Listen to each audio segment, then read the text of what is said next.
திருவாதிரையை முன்னிட்டு வேலுக்குடி ருத்ரகோடீஸ்வரர் மற்றும் சாத்தனூர் காளகஸ்தீஸ்வரர் ஆலயங்களில் சுவாமி புறப்பாடு நடைபெற்றது.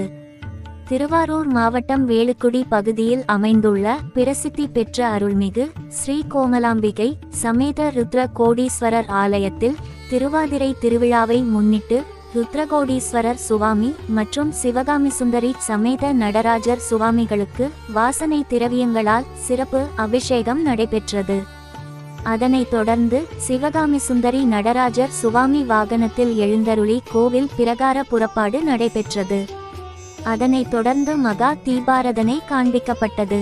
இதேபோன்று சாத்தனூர் பகுதியில் அமைந்துள்ள ஞானாம்பிகை சமேத காளகஸ்தீஸ்வரர் ஆலயத்தில் சுவாமி புறப்பட்டு சாத்தனூர் முக்கிய வீதிகளின் வழியாக சிவவாத்தியங்கள் முழங்க வெகு விமர்சையாக நடைபெற்றது. இதில் திரளான பக்தர்கள் கலந்து கொண்டு சாமி தரிசனம் செய்தனர்.